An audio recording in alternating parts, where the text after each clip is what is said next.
Good morning students. I am your SS teacher. Students, आज आपका SST social science PT2 exam है और उम्मीद है आप अच्छे से अपनी तैयारी कर रहे हैं। और मैं आपको ये चैप्टर फर्स्ट और चैप्टर सेकंड आवर पास्ट थोड़ा सा एक्सप्लेनेशन करवा रही हूँ। वीडियो को ध्यान से सुनना है और क्वेश्चन आंसर को समझना है। फर्स्ट चैप्टर हमारा ट्रेसिंग चेंजेस थ्रू 8000 ईयर्स, जो हम लेसन रीड करते वक्त भी आपको अच्छी तरह से समझा चुके हैं कि जो 1000 वर्षों के दौरान चेंजेस हुए थे, बदलाव हुए थे, परिवर्तन हुए थे, उनके बारे में हमने चैप्टर फर्स्ट में रीड किया था। चैप्टर फर्स्ट का फर्स्ट क्वेश्चन है, who was considered a foreigner in the past. अतीत में, जो हमारी बुक का नाम आवर पास्ट है, हमारे अतीत में फॉरेनर यानी विदेशी किसे कहा जाता था? आंसर है any strangers who was not a part of the society, जो हमारी सोसाइटी का या समाज का हिस्सा नहीं होता था। और culture was consider a foreigner, यानी कि जो हमारी संस्कृति का या समाज से मिलता जुलता नहीं था या हमारे समाज का सोसाइटी का पार्ट नहीं था, उसको हम विदेशी कहते थे। इन द पास्ट में, अतीत में, a city dweller therefore might have regarding a forest dweller as a foreigner. एक शहर में रहने वाले, जो शहर से आया व्यक्ति, उसकी बजाय अगर कोई फॉरेस्ट डिवेलर है, जंगलों से आया व्यक्ति, हमारे लिए क्या हो सकता है? फॉरेनर हो सकता है, विदेशी हो सकता है, विदेशी कह सकते हैं। एक शहर से आए हुए व्यक्ति को हम विदेशी नहीं कह सकते, बल्कि जो फॉरेस्ट से जो हमें अनजान व्यक्ति दिखाई दे उसको हम फॉरेस्ट कह सकते हैं, फॉरिजनर कह सकते हैं। सेकंड क्वेश्चन में आपने ट्रू फॉल्स बताना है कि we do not find inscriptions for the period after 700। जो 700 के बाद के टाइम पीरियड में जो अब इंस्क्रिप्शंस अभिलेख नहीं मिलते हैं, ये फॉल्स है या ट्रू है? ये फॉल्स है, क्योंकि इससे पहले के इंस्क्रिप्शन नहीं मिल रहे हैं, बाद के मिल रहे हैं, तो ये फॉल्स है। The Maratha asserted the political importance during this periods. जो मराठे हैं उन्होंने अपनी राजनीतिक इम्पोर्टेंस की स्थापना इस काल के दौरान की थी, ये ट्रू है। मराठों का इस टाइम पीरियड में जो पॉलिटिकल इम्पोर्टेंस है वो बड़ा था, या उन्होंने अपने इम्पोर्टेंस को स्थापित किया था।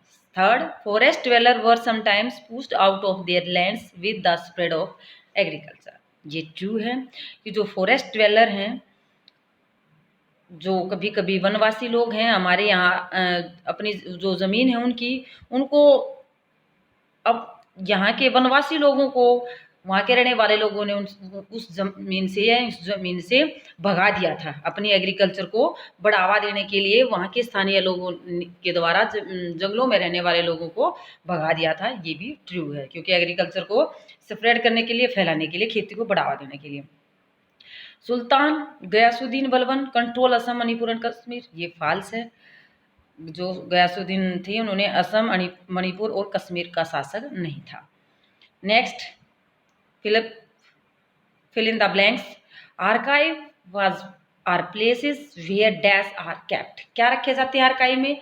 अभिलेखागारों के अंदर मैन्युस्क्रिप्ट्स, पांडुलिपियाँ जिसको बोल सकते हैं, डॉक्यूमेंट्स, दस्तावेज जिसको हम कह सकते हैं, वो आर्काइव में रखे जाते थे। जो लेसन हमने रीड किया था उस टाइम आपको अच्छी तरह से समझा दिया था। Dash was a 14th century chronicler. तो जो हमारे 14th सेंचुरी के 14वीं शताब्दी के इतिहासकार थे वो क्या थे? जियाउद्दीन बर्नी। कौन थे? Ziauddin Barni. Dash dash dash dash and dash were some of the new crops introduce into the subcontinents during this period. यानी कि जो 1000 टाइम पीरियड है, इसके दौरान हमारे जो सब कंटिनेंट है, जो इंडिया है, इसके कौन कौन सी नई फसलें हमारे यहाँ आई थी? तो यहाँ हमारी क्या क्या थी? Potatoes, corn, chilli, tea and coffee. ये सब कुछ नई फसल थी जो हमारे इन 1000 ईयर के ड्यूरिंग आई थी। Okay students,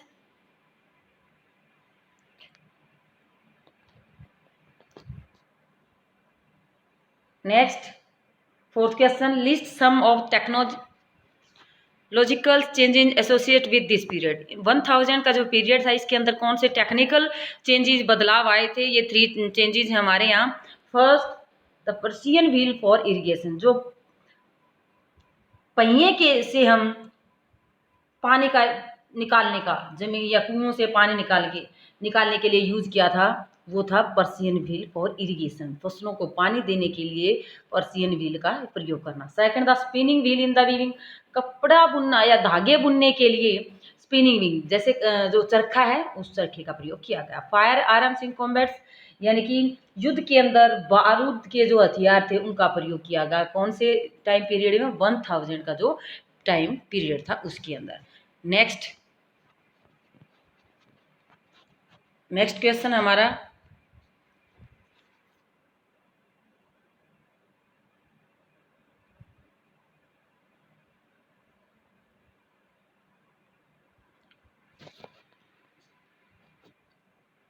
what were some of the major religious development during this period, इस पीरियड के दौरान कौन कौन से धार्मिक परिवर्तन आए थे, रिलीजियस परिवर्तन आए थे?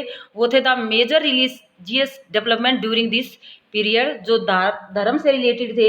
Important changes occurred in the Hinduism religions which include the worship of new deities, यानी कि नए नए देवताओं की पूजा की जाने लगी थी।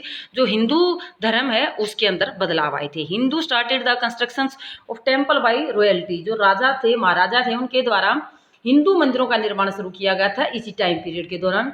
इंपोर्टेंस ऑफ ब्राह्मण एंड द प्राइस ग्रोन, जो पंडित थे या ब्राह्मण थे उनकी जो इंपॉर्टेंस थी वो बढ़ रही थी, पुजारियों की इंपॉर्टेंस बढ़ रही थी, क्योंकि हिंदू टेम्पल बनाए जा रहे थे, टेम्पल में पुजारियों की जरूरत थी।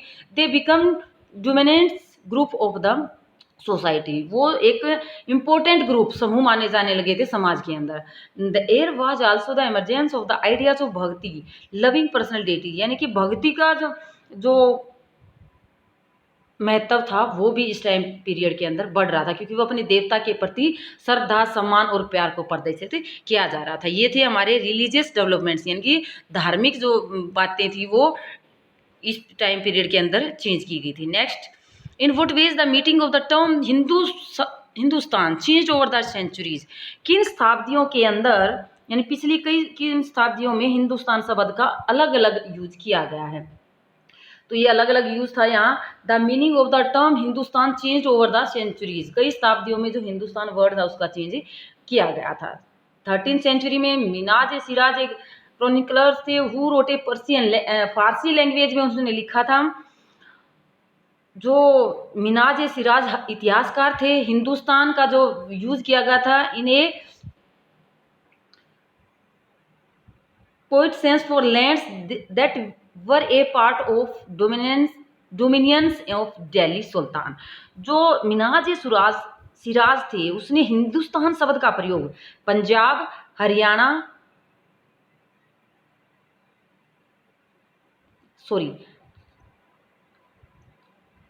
जो इलाके थे हिंदुस्तान वर्ड का यूज यहाँ किया गया था पॉलिटिकल सीन्स, यानी कि जो राजनीतिक यहाँ की इंपोर्टेंस थी उसके आधार पर।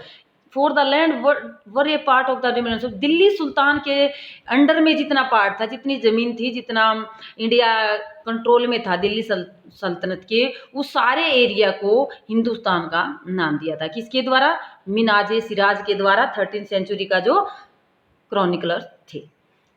इन 13th century Hindustan never include south India, इस 13th सेंचुरी तक साउथ इंडिया को इंक्लूड नहीं किया जाता था हिंदुस्तान के अंदर। It mean the area of Punjab, Haryana and land between the Ganga Yamuna. पहले सिर्फ हिंदुस्तान के अंदर जो इंक्लूड एरिया था वो गंगा यमुना के बीच का एरिया था, और पंजाब हरियाणा को इंक्लूड किया जाता था हिंदुस्तान के अंदर, क्योंकि जो साउथ इंडिया उसको इंक्लूड नहीं किया गया था। In 14th century poet Amir Khusro एक कवि हैं 14th सेंचुरी के, जो वर्ड यूज किया था Hind for the culture and the people of Indus river. जो इंडस रिवर है, सिंधु नदी है, उसके आसपास की जो संस्कृति के लोग हैं उनके लिए हिंद वर्ड का यूज किया था। किसके द्वारा? आमिर खुसरो के द्वारा।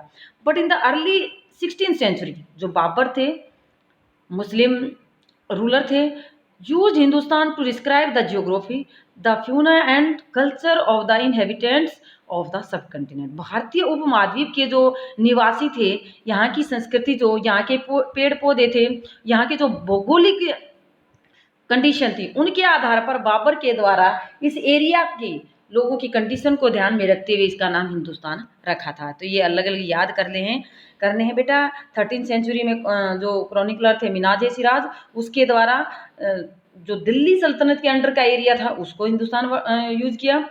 नेक्स्ट जो हरियाणा, पंजाब और ये गंगा यमुना के बीच के एरिया को 14th सेंचुरी के आमिर खुसरो के द्वारा हिंद वर्ड, यहाँ की कल्चर और पीपल ऑफ इंडस रिवर के लोगों के बारे में हिंद वर्ड का यूज किया। और 16th सेंचुरी में बाबर के द्वारा जो ज्योग्राफी है, यहाँ की फ्यूना है और कल्चर है, वहाँ इस उपमहाद्वीप के लोगों के लिए हिंदुस्तान वर्ड का यूज किया। Next question, how were the affair of the जाति रेगुलेटेड, यानी कि जातियों के मामले को कैसे कंट्रोल किया था, कैसे रेगुलेटेड किया था इन 1000 period, during the 1000 period. The affair of जाति, जो जाति से रिलेटेड यहाँ पर इंपॉर्टेंस बढ़ी थी, वो किसमें बढ़ी थी, हमारे 1000 ईयर के टाइम पीरियड में। वो regulated by an assembly of elders which is also known as jati panchayat some area. कुछ एरिया में जो एल्डर्स थे, बड़े बूढ़े थे, उनके द्वारा एक असेंबली बनाई जाती थी और असेंबली के लिए जो रूल बनाए जाते थे वो उनके द्वारा ही, एल्डर पीपल के द्वारा ही रेगुलेटेड किए जाते थे। यानी कि जो अपन सभी सोसाइटी तो होती थी, तो अपनी जाति को कंट्रोल में करने के लिए जाति से रिलेटेड रूल किसके द्वारा बनाए जाते थे, एल्डर पीपल, जाति पंचायत के नाम से जिसको जानते थे। जाति फ्रेम देयर ओन रूल्स, यानी कि अपनी जाति के लोगों के लिए अपने खुद के रूल और रेगुलेशन बनाए जाते थे। मैंने the conduct of their member, जितने अपनी जाति के मेंबर हैं उन सबको अपने आप में कंट्रोल करने के लिए सभी जाति के लोगों को इन रूल रेगुलेशन का पालन करना पड़ता था। जाति were also required to follow the rule of their village govern by the chieftain, यानी कि गांव का जो चिफ्टेन है, मुखिया होते थे, मुखियाओं के द्वारा रूल किया जाता था, शासन किया जाता था, और जो रूल रेगुलेशन होते वो सबके द्वारा फॉलो किया जाते थे। Next question 8, what does the term pan regional empire means, यानी कि जो सर्व क्षेत्रीय साम्राज्य, पैन रीजनल एम्पायर यानी कि कुछ एरिया पर किसी रूलर का कंट्रोल है तो अदर एरिया पर भी कंट्रोल करना, यानी कि सर्व क्षेत्र, हर जगह पर अपना कंट्रोल करना। क्या अर्थ है? अर्थ है बेटा इसका, term pan regional empire mean the empires which were spanning diverse regions which expanded it to a larger area or regions like density of Chol, Khilji, Tughlaq and Mughals. तो ये कुछ रूलर्स हैं जैसे चोल रूलर्स, खिलजी, तुगलक्स और मुगलों के द्वारा छोटे छोटे पार्ट को, छोटे छोटे एरिया को मिलाकर एक लार्जर एरिया को बनाना, यानी कि लार्जर एरिया तक अपने कंट्रोल को एक्सपेंड करना। तो इसका मीन है पैन रीजनल एम्पायर्स, यानी कि अपने एम्पायर के, अपने साम्राज्य के साथ साथ दूसरे छोटे छोटे स्मॉल जो एम्पायर हैं उनको अपने कंट्रोल में करना ही पैन रीजनल एम्पायर कहलाता है। नेक्स्ट लेसन हमारा सेकेंड लेसन में हम मैथ्स द फॉलोइंग करेंगे, जिसमें गुजर प्रतिहार, ये याद रखना, गुजर प्रतिहार कहाँ से रिलेटेड थे, गुजरात एंड राजस्थान से, और राष्ट्रकूटा वेस्टर्न दक्कन से। ये आप इसके आंसर जब देंगे टेस्ट के अंदर तो बिल्कुल सामने इसका आंसर, करेक्ट आंसर राइट करना है। फाल्स बंगाल के अंदर और चोल्स तमिलनाडु के, ये इनके एरिया के अकॉर्डिंग यहाँ बताया गया है। गुज्जर प्रतिहार कहाँ से रिलेटेड थे, गुजरात राजस्थान से, एंड राष्ट्रकूटा वेस्टर्न डेक्कन से, पाल्स बंगाल से, चोल्स तमिलनाडु से। इस तरह से आपको अच्छी तरह से ये लर्न करना है। Next question, who are the party involve the tree party struggles, जिसको हम त्रिपक्षीय संघर्ष के नाम से जानते हैं। जो 3 पक्षों के बीच में स्ट्रगल था, संघर्ष था, वो किन किन पक्षों के बीच में था?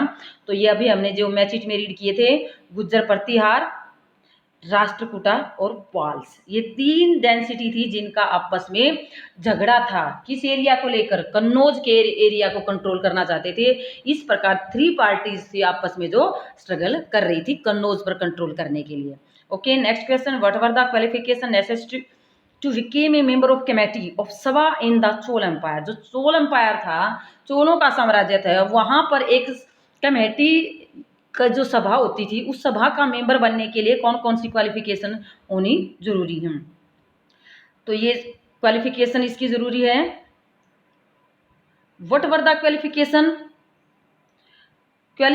Necessary to become a member of committee of sabha in Chola empire? वो है, member of the sabha should be owner of land from which land revenue is collected, यानी कि उसकी खुद की अपनी जमीन होनी चाहिए जिस जमीन का वो टैक्स देता है, लगान देता है। तो ऐसा व्यक्ति जिसके पास अपनी खुद की ज़मीन है और जिसका वो टैक्स पे कर रहा है, तो वो क्या बन सकता है, मेंबर बन सकता है सभा का। Next, they should have their own homes, उसका खुद का अपने घर होने चाहिए।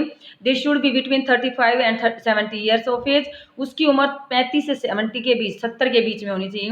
They should have knowledge of the Vedas, उसको वेदों की नॉलेज होनी चाहिए, ज्ञान होना चाहिए। They should be well versed in administrative matter and honest, वो ईमानदारी से जो प्रशासन के कार्य हैं उसकी अच्छी तरह उसको जानकारी होनी चाहिए, ईमानदार भी होना चाहिए, और जो एडमिनिस्ट्रेशन मैटर्स हैं उनकी उसको जानकारी होनी चाहिए। इस प्रकार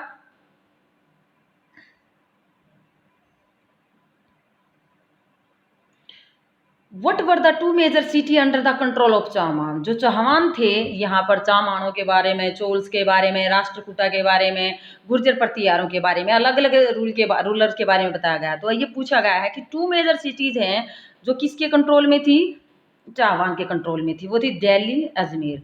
to major cities under the control of Chahaman, ये याद रखना बेटा। How did the Rashtrakuta become powerful, जो राष्ट्रकूट डेंसिटी थी वो कैसे पावरफुल बनी, तो यहाँ बताया गया है rise of power of Rashtrakuta, कैसे जो राष्ट्रकूट थे उनकी पावर को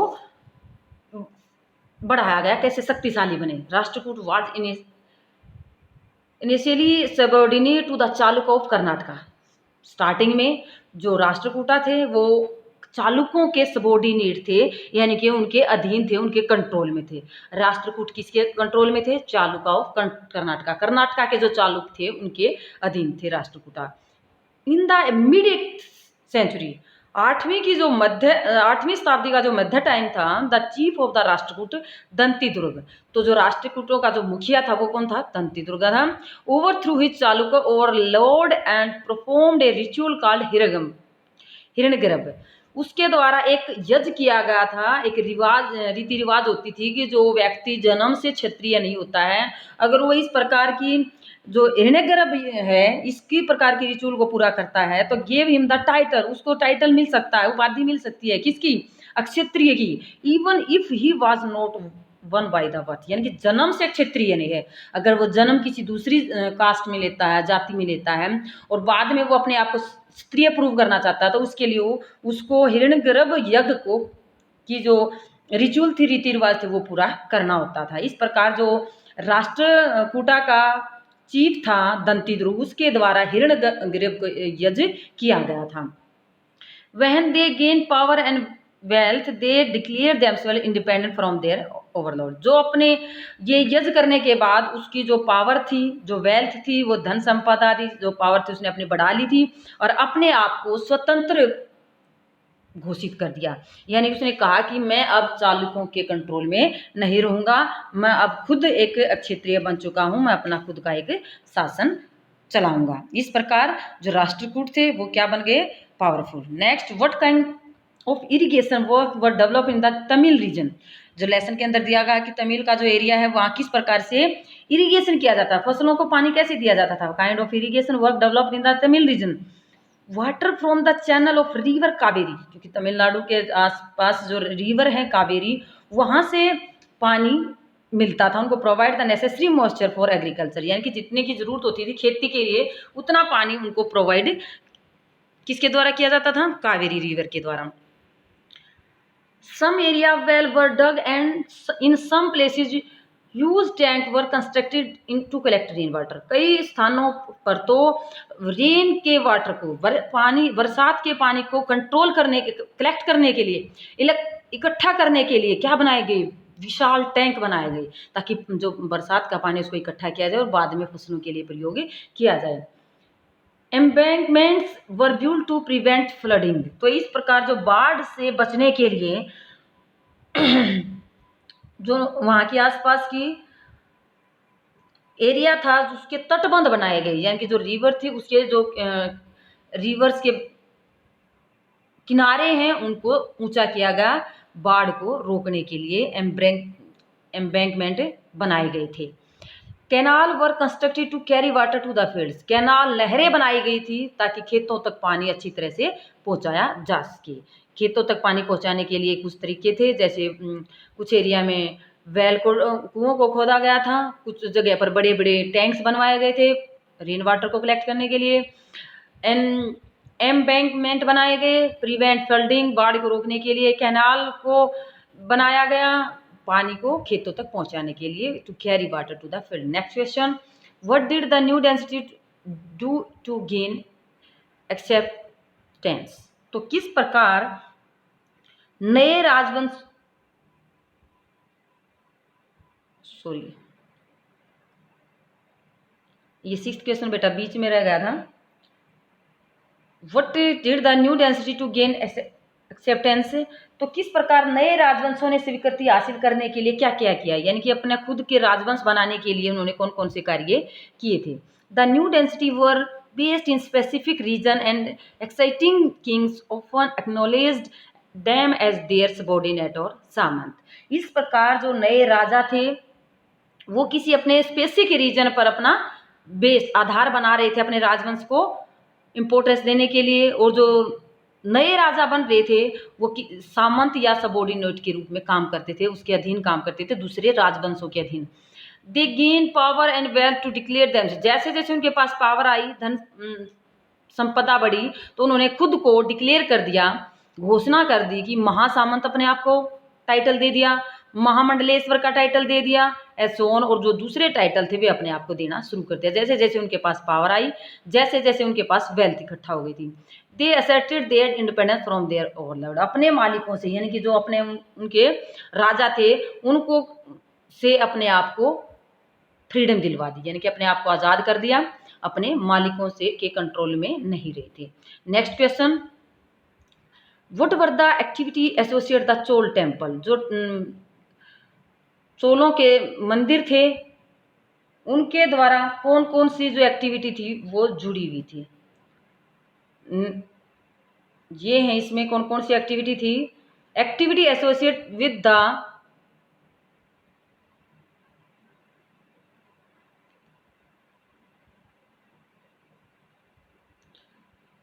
Chol temple. Temple were center of the craft production and were also endowed with land by ruler as well as by other. तो इस प्रकार जो वहाँ के टेम्पल बनाए गए थे, चोल टेम्पल बनाए थे, वो अपने आसपास टेम्पल के आसपास इन्होंने जो शासक थे वहाँ के वो उनके द्वारा जमीन दी गई थी, और क्राफ्ट पर्सन जो यानी कलाकारी का काम करने वाले लोग थे वो मंदिरों के आसपास उन्होंने रहना शुरू कर दिया। They were not only places of worship, ये न केवल पूजा का स्थान होता था, also hub of the economic, social और cultural life as well as, यानी कि उनकी अर्थव्यवस्था का, सामाजिक व्यवस्था का और संस्कृति व्यवस्था को भी इम्पोर्टेंस देने के लिए ये मंदिर बनाए गए थे। ये मंदिर की जो काम थे उनसे वहाँ के लोगों की संस्कृति को भी, अर्थव्यवस्था को भी और सामाजिक व्यवस्था को भी इम्पोर्टेंस मिली थी। प्राइस्ड गार्लैंड्स मेकर, यानी कि जो पुजारी थे, माला बनाने वाले थे, कुक्स जो खाना पकाने वाले थे, स्वीपर साफ सफाई करने वाले थे, म्यूजिशियन जो संगीतकार थे, डांस करने वाले थे, etcetera live near the temple and the many activities perform the temple. बहुत सारे लोग थे जो मंदिर के अलग अलग काम करते थे, उन सभी लोगों ने मंदिर के आसपास रहना शुरू कर दिया। ओके स्टूडेंट्स, ये थे हमारे चैप्टर 1 और 2 दोनों के क्वेश्चन आंसर। ध्यान से वीडियो को सुनना है, क्वेश्चन आंसर को समझना है, और लेसन के बीच से भी एक्स्ट्रा क्वेश्चन पूछे जाएंगे। तो लेसन की जो वीडियो आपके पास सेंड कर रखी है वो भी आपके द्वारा ध्यान से सुनी जानी चाहिए ताकि लेसन को अच्छी तरह से समझा जा सके। ओके स्टूडेंट्स, ध्यान से अच्छी तरह से वीडियो सुनना है, क्वेश्चन आंसर को समझना है और अच्छी तरह से टेस्ट की प्रिपरेशन करनी है। ओके।